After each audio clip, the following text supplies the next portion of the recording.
Hello friends, आज मु आपको शुणा जाऊँगी एक छोट गल्प जार टॉपिक होची अपेक्षा।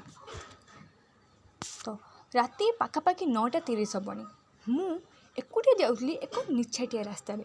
प्रकृत में से दिन ऑफिस रु काम सारी फेरिबा बेले विलंब हो गला। से दिन दुर्भाग्यवशतः मो स्कूटी खराब हो जाता आ बाबांकर गाड़ी खराब हो जाता आ कौन से ऑटो रिक्शा चलु नथिला।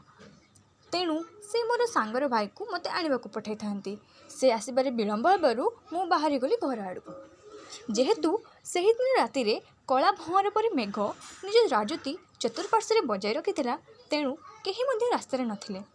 जीवा समय मु देखिली सही निस्तब्ध रास्तार केही जणे बसी सही कला भंवर को आखि पलक न पकाई अनाई बसी रही। जेहेतु मु जड़े मध्य प्रकृतिर प्रत्येक रूपर पूजक अन्य जन पूजकों मन में आवृत होता मंत्र को किपर कलना कर अणदेखा कर किपर चली जापारती। एणु मु पाखक जाई कोड़े बसीगली एवं प्रकृतिर से रूप को उपभोग कर लगिली। बंधुतार हाथ बढ़ाई परिचय मागिली। प्रथमे तो से ढेले ढेले आखिरे मत अनाइले, किंतु किछि समय वार्तालाप मध्य से ही भंवर बोधे निज फूलर संधान पाई जाइथिला आउ कोरी उभान हो जाइथिला। मु पुणी पचारि, तुमे एते राति एकुटिया एठी कौन करछो?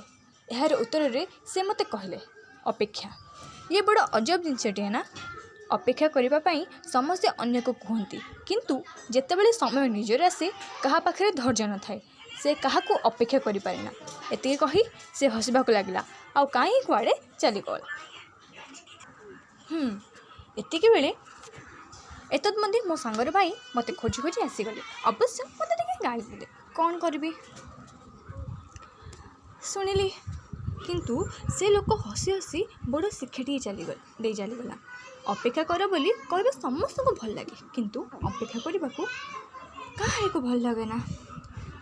धन्यवाद।